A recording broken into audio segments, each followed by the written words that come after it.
Hey, this is John Carlos, and I'm here with a look at the DC Collectibles action figure of the Martian Manhunter from Supergirl.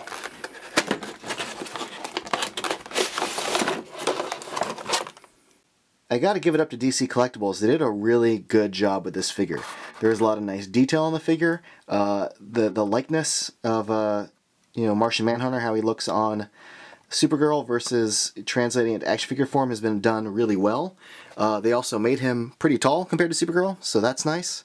You do get a little bit of a height difference. Here, let me put them really like next to each other so you can kind of see. There we go. As you can like boop her forehead. He is taller than her. You can notice that he's got really long legs and a little tiny head, which makes him look like a big strong man. The details on this figure are really cool. As far as like his costume, the separation between the gray and the red and the black, the gold details. Paint's pretty good, the blue, gold, black. If you're hunting for this in stores, some of the little red paint there can get a little sloppy or scratched. I saw a bunch that had like kind of black scratches into it. But yeah, looking at the rest of this figure, the sculpt of it looks great. You know, the gray boots versus like the rest of his outfit. The wrinkling here versus the smoothness of the boots is a nice touch. You got the hinge at the ankle, the double knee joint. You've got the leg that hinges outward and swings forward and back. We have a mid-torso cut. We've got no bicep cut, but the elbow does swivel from side to side. We have hinged wrists. They swivel and they hinge inward. If you care about shoulder joints and getting your figure into a T-pose, you're going to be a bit limited with this one because that's about as far as it goes.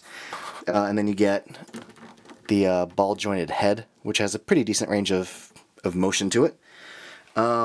Just looking at the rest of this figure here, the section there, the little dark blue and the yellow, is pretty cleanly painted, including this little spot on the back of the cape there. So it looks really good. I love the wrinkle of his cape. Really well done. It's made of like a rubbery material, so you can kind of bend it and, you know, get all wobbly with it if you want. Yeah, articulation's good. It's got all the right stuff, I'd say. The head is worth showing off because it's a fantastic sculpt.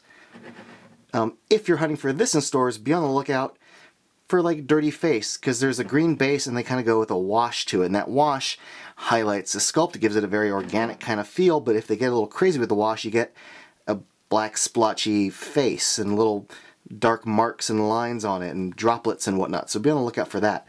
But the actual surface of this, to kind of read as if it's organic material, is pretty well achieved considering it's a little hunk of plastic. The paint on the lips is good. The red eye paint is excellent.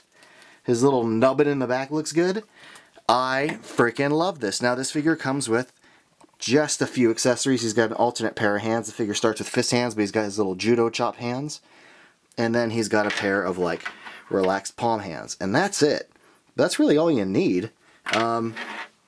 Yeah, this figure's great. Like if you're a fan of John Jones, I think you're going to like this figure. I love the way he's depicted on the show. I think they did a great job with his design in the show, and this figure looks great. So if you're interested in getting this, I'll put the link down below. You can order it at entertainmentearth.com. It retails for $25 at most places. Yeah. Thanks for watching, everybody, and follow me on Instagram and Facebook and all that stuff.